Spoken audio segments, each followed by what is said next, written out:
2212 was founded for a neighborhood protection group in 1957. We was in St. Charles, and it was during a time when there was a lot of raping, robbing, and this just tearing up neighborhoods. And this brother Eddie Perry and a brother named Lorenzo came up with the idea of vice lords. In 1957, we was created. I'm from Indianapolis, Indiana. Generation these days, they really don't understand the value of love and peace, which we teach.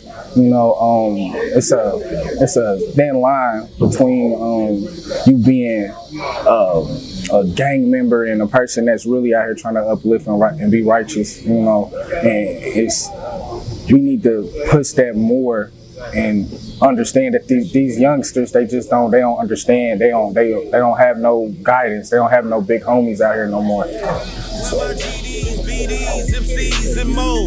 When my BGs, VLs, unknowns, and souls. When my Latin Kings, SDs, Ambrose. When my Blackstone niggas and all my foes. When my Larry Hoover niggas, when my Jeff Fords. When my David Boxdales, when my Willie Lords. When my niggas reppin' the 6, reppin' the 5. This for my niggas in the pen and my niggas that died. From K-Town. Tell me about K-Town. K-Town, man, shit, it's a lot of living legends, you feel me? You got, Kurt Wolf. You know there's 2 Kurts from K-Town, right? Yeah, you, nigga. But yeah, it's a bunch of good brothers, man, and it was all a brotherhood, you feel me? That's how it came about. A lot of brothers, man, we stuck together and we made moves, we loved each other, and said, I just happened to move from state to state with this shit. And we left St. Charles and brought it to the community. It was a neighborhood protection group then. And after so many years of building, the head got so far from the tail, it became lost. And that's when the destruction started moving in. All right, I'm Teddy P. GMB from Gary, Indiana. And my take on what's going on today, pretty much, I say everybody want to be a follower.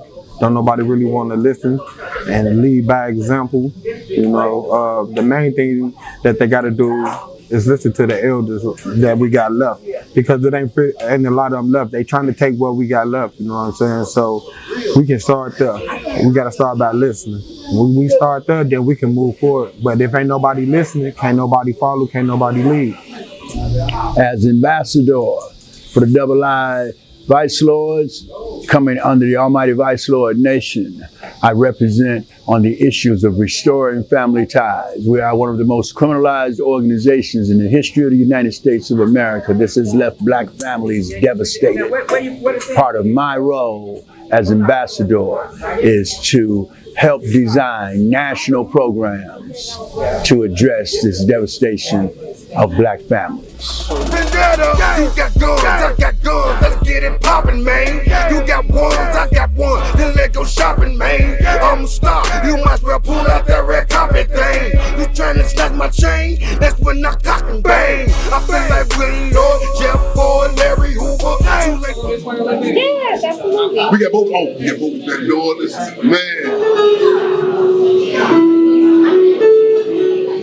Happy International Revolutionary Day. Make sure y'all touch down, network with each other. Then the family defense captain Mark Clark. You know what I'm saying? Again, make sure we don't cross our T's and dot our I's. And I know it'd be difficult dealing with this here, because it's our first time. Our sister, what's your name? What's this at? I appreciate you so much. I gotta acknowledge you. You know what I'm saying? Respect. And this was the last minute we put together the thing. And I know I'll be like, come on, throw Defense Captain Mark Clark picture on there too. Yes. And a lot of times people don't understand when we try to struggle for these different, words and terms. Like I'm saying, make it light blue, make it this, and it's so significant. You know what I'm saying? And it's we don't want to slight nobody, but also we got so many real models. You know what I'm saying? So we want to be a good, kick off a good relationship. You know what I'm saying? And we want artists to paint images like Chairman Fred, Defense Captain Mark Clark, Minister Dr. Satchel, Sada Shakur. You know what I'm saying? We want the rap, you know what I'm saying? People when they rap in their songs to tie this in. And also, you know what I'm saying? A lot of times when you talk, say, here comes political stuff. We have to use like art. It's a phenomenon. This is a phenomenon. I'm gonna close with this. Minister Dewey Peterson said, "Power is the ability to define phenomenon and make it act in desired manner." This is a climate again. Elected officials here, like I say here, people from families, victims of terrorism, they here. You know what I'm saying? We had an event one time here for Marcus Garvey's birthday, and people was coming from all over. You know what I'm saying? The village of Maywood. The officials think that this sounds crazy. Damn, it's a relationship, and a lot of people surprised. They say, "Man, y'all can openly talk about Marcus Garvey." People, they were surprised. You know what I'm saying? They see, you know what I'm saying? And they were saying, they openly talk, we're not whispering. You know what I'm saying? To talk about these cases, these people, man. So again, we honor and we appreciate you so much, you know what I'm saying, with your talent, your ideas, you threw this in. And I know a lot of people, when we say sip and paint, all they heard was sip. So when these other leaders got together, right? Yeah. What made them form the Almighty People's Nation? Because I'm thinking that there was two separates there, and it all came together as one. I think what happened was we became a LSD, which was the Lord, Stones, and Disciples. We pooled together to try to bring about a change in the structure of the powers to be.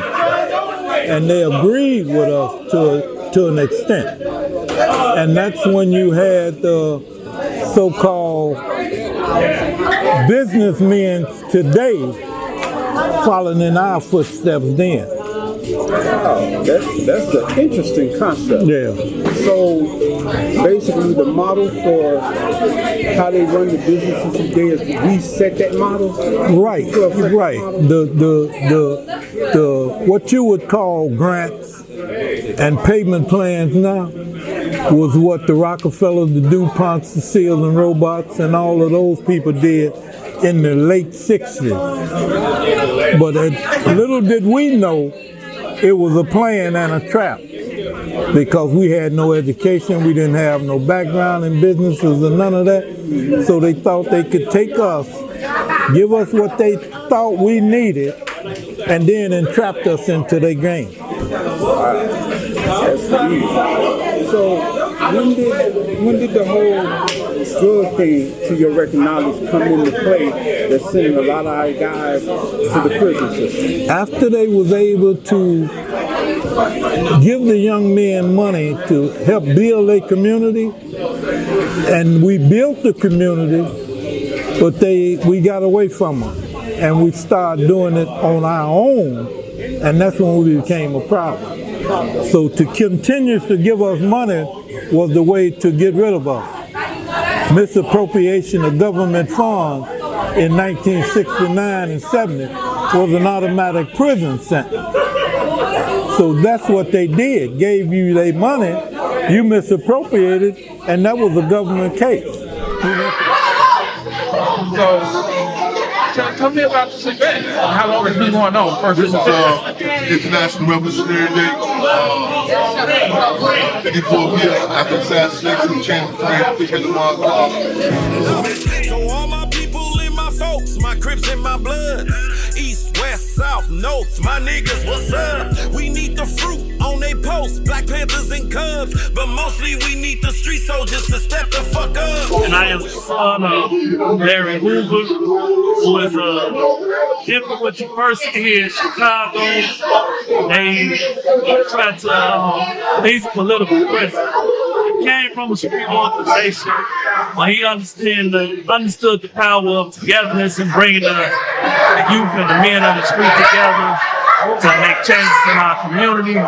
So now he's a political prisoner because he wanted to follow the blueprint of Mayor Daley. So part of my goal in life is to change the narrative of who my father is. They want to make him more Al Capone, and he should be more of a Malcolm X figure, because the story of his life was changing, but they didn't give him a chance to finish the story of his life. They took him to Colorado and buried him in a federal prison in the mountains, up under the mountains.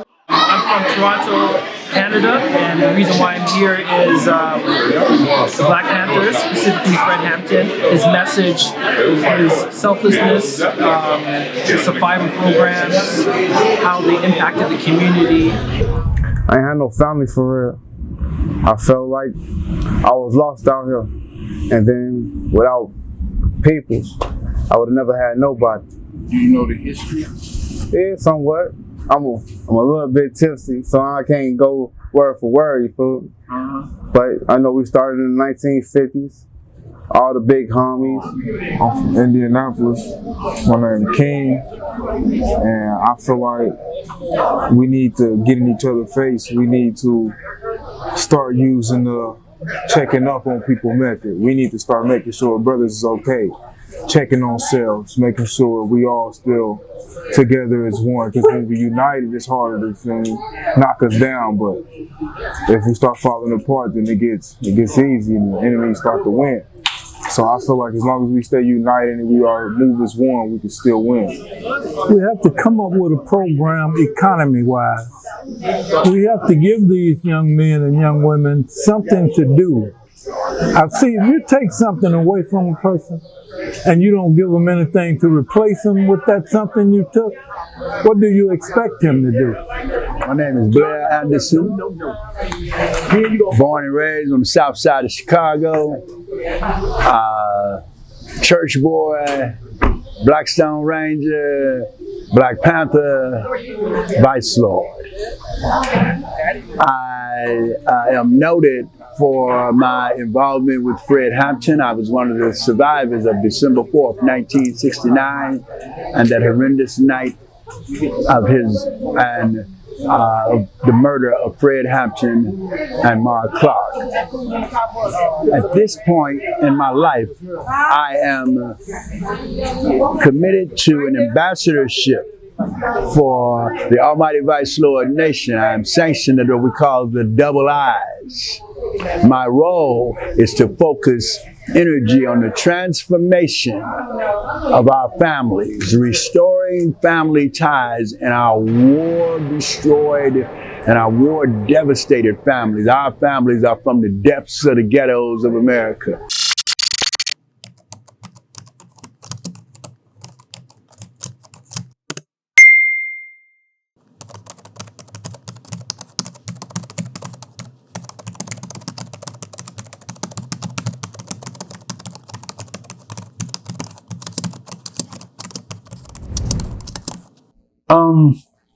It was really 4, and we got started in St. Charles. But there were a whole bunch of people in the, conception of it becoming as big as it is. I think that one of the most required reading should be this book here, A Nation of Lords. When everything is said and done, it was people like, believe it or not, one white vice lord. His name was David Donnelly. That's who actually wrote this book, secured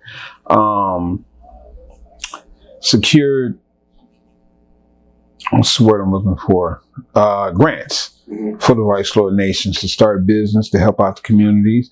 People like Alfonso, Pep, Goat, Cupid, JW, Billy Washington, Doc Brown, Boomer, Monk, Wayne, Big Carl. It's all these people together that made the Vice Lords into what it was. And I don't think they meant it to become what it is. When were the Vice Slaves founded?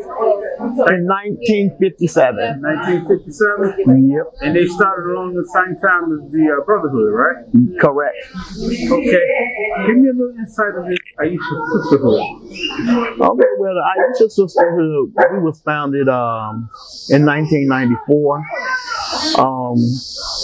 The minister was incarcerated, and we were trying to evolve into a bigger and better surrounding dealing with individual people on the outer side of the world. So for us to fit in without being scrutinized for being gang members, we transformed into the Aisha Sisters, and that was in 1994. My name is Dee Wu, and I'm from Detroit, Michigan. I'm 38 years old, so my 38 years on this earth, I have seen a lot. And one thing I think that can make 2212 and society go forward as a whole is we have to have respect for ourselves. You know what I'm saying? I think off of respect comes so many other things like loyalty and love, and I think a major issue that we're having is that we don't have respect for anything. I think when things fall apart, it's because of a lack of respect. No, nothing conventional about you. I've never met nobody like you. I should try and be sensible, but my back's against the wall. I should have some self-control, but I never met nobody like you. You talk about Queen Mary, You're the one who kind of started it all for all the sisters. And the best way to tell it would be for those that knew her best. What's going on, everybody? My name is Aunt Pettigrew. Queen Mary played a significant role in my life, but I didn't know all that she did. But if she did that, I salute her, because, like I say, that was significant at the time. Because we wanted even the females to feel welcome. Because, like I say, now we can rectify problems and issues, because a person wasn't scared to knock on their door. A person wasn't scared to bring you something to eat if I got a problem with you. You know what I'm saying? Even if a fight, we still went out to eat to you know, talk about it. Queen Mary was credited with bringing all the females into every branch of socialism.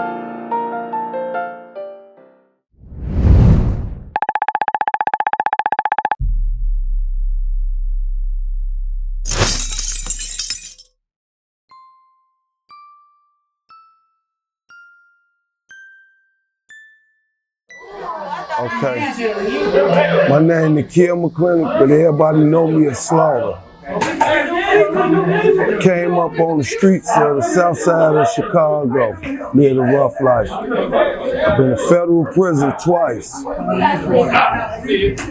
And my last trip to federal prison, I was released November 27, 2019. And I came out with a plan. I rechanged everything that I did, and it worked for me. I found out that ease is a greater threat to progress than hardship. So I had to go through those times to find myself and the abilities that I had to make an impact on other people's lives.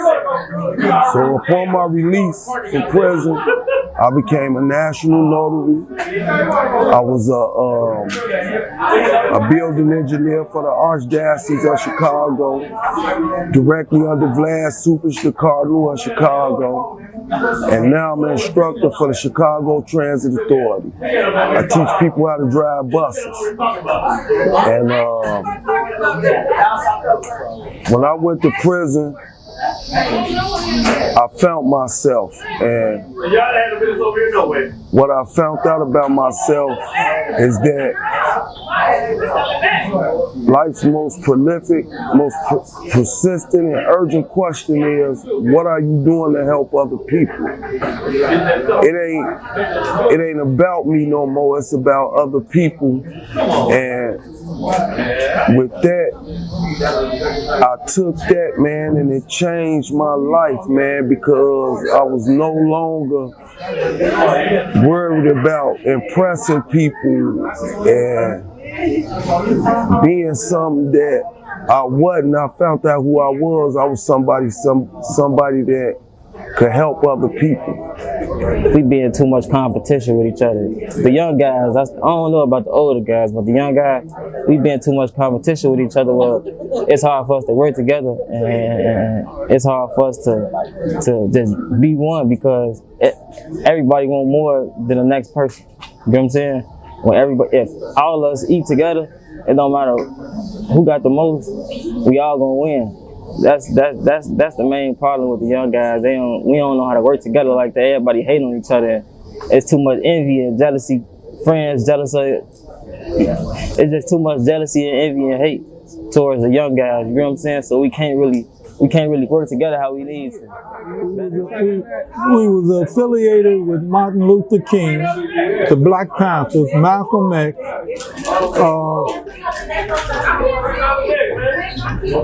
Judy Pace, Oscar Brown Jr. They all came through the neighborhood and used Vice Lord, and I won't say used, but spearheaded Vice Lord into doing what it was needed to be done as far as their marches was concerned, which was on Cicero, in Cicero. 4931 Jackson. It was like in 1966. White community, white whites, and do it so we band together.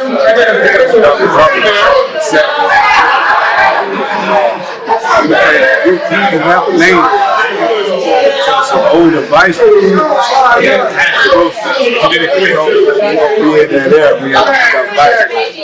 and so they said it was going to be a nation meeting that Friday at Mandel Church. They'll pray on the burning topics that Friday. So the older vice lords from up there, sisterhood vice lords, they vouched for me. I became the chief of the package vice lord and a body code all in one day.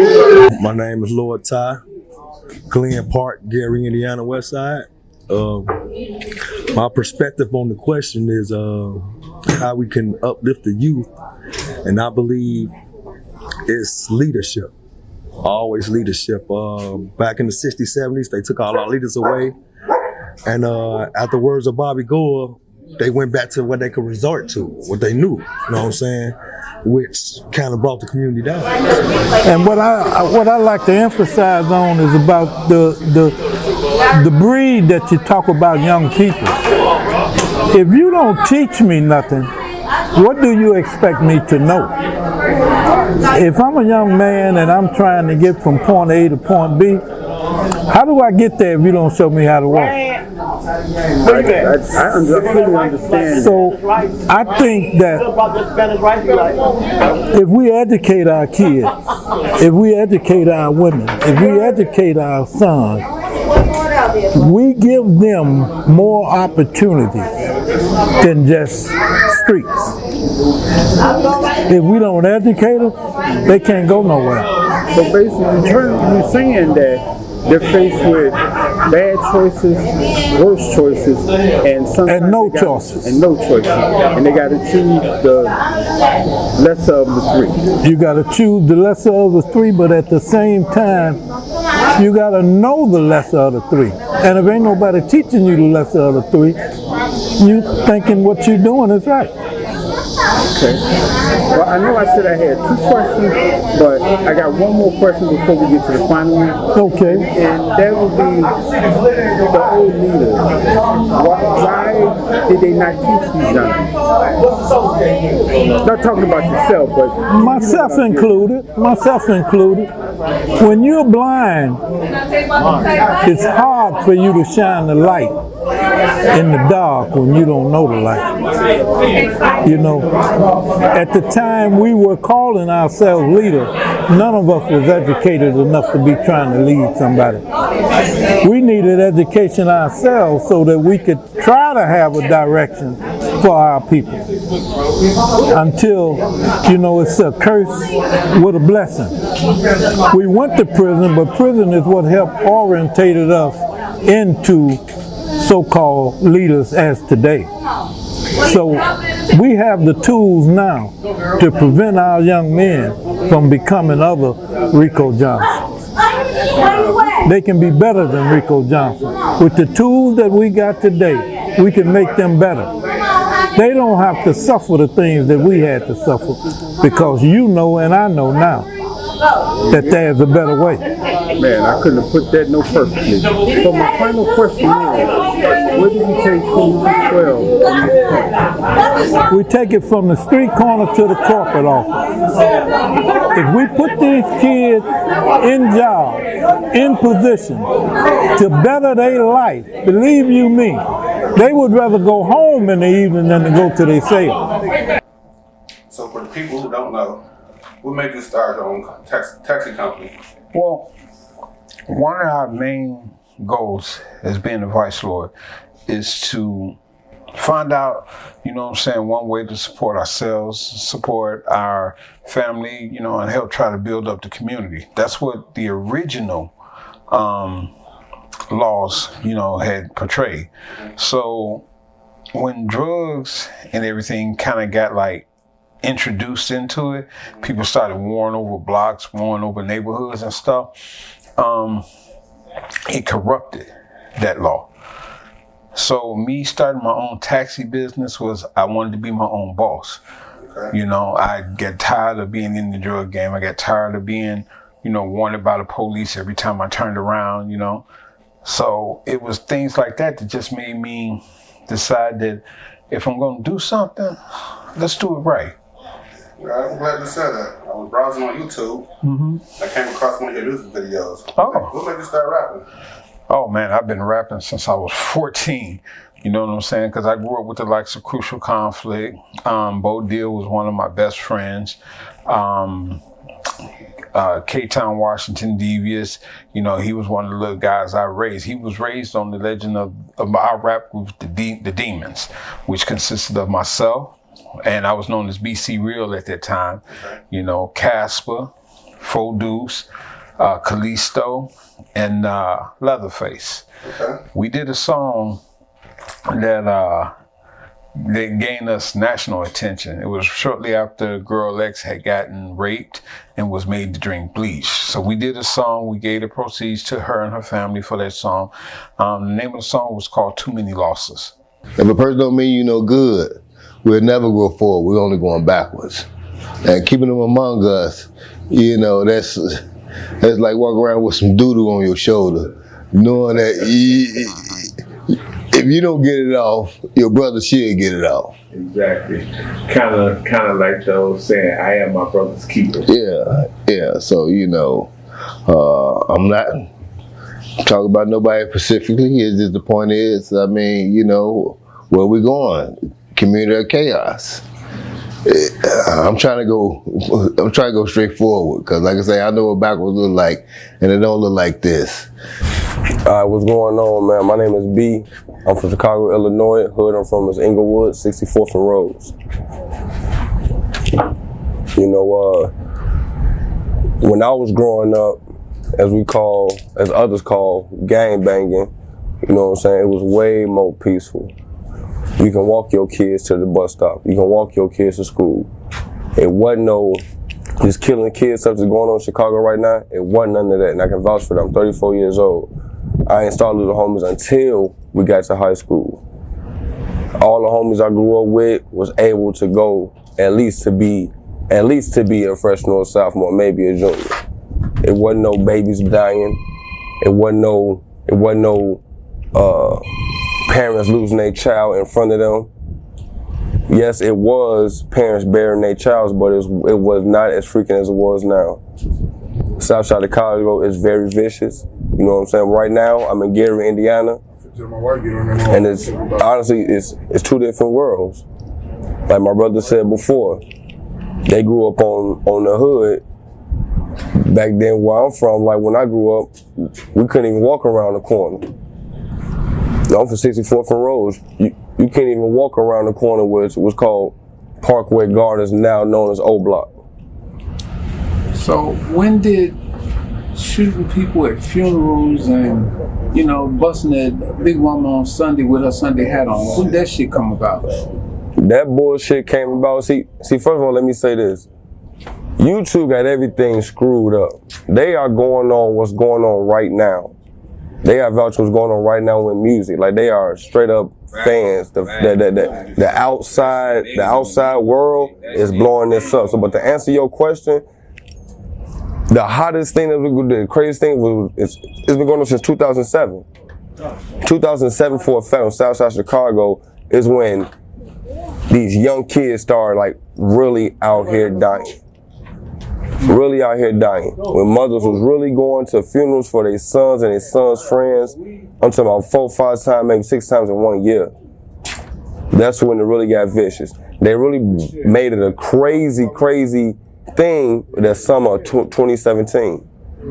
Hi, I'm Samara Rice, mother of Samir Rice, the founder and CEO of the Samir Rice Foundation, which is located in Cleveland, Ohio, where my son was murdered. He was 12 years old and his life was taken by a racist police state, Timothy Millman and Frank Grandmack. This day, December 4th, is very sentimental to me. This is the day also my son Timur had his grandson, and I didn't even know the chairman and was really educated in the movement. Actually, this day, I did not know his father was assassinated. I had to re-educate myself in this fight. And despite the incidents, December 4th, we shared that day his father was assassinated. That's the day of Tamir Rice Memorial Day in Cleveland, Ohio. And I love coming to these events. It's a chance to heal and fellowship with folks in the movement, and just also share knowledge and just support one another in this movement because it's not Head and cane on my chest, 9-9 forever double breast. You gave me everything I've got, so would you keep me in your good books for a while, until I'm standing on my own 2 feet and ready for my life. Go, we live in the last days. You close the book like your last page. You're getting high like it's your last blade. Anything you gotta do, don't feel no shame. You work an illegal job or selling cocaine. Even I get rich and get a lot of fame. I'm a young ghetto gutter brother that's not gon' change. We've seen all our brothers die, and y'all know we hit the struggle just to stay alive. But I gotta keep my head pointed to the sky. And then the dream is the wings of my mind I can fly. So let us pray and ask the Lord, did you know what we're gonna be? And ask the Lord, did you know what we're gonna see? I know we all gon' breathe, we all gon' need, we all gon' bleed, but one day we all gon' leave. It's the devil playground, we gotta score. Every tear we cried, our ankles fighting the war.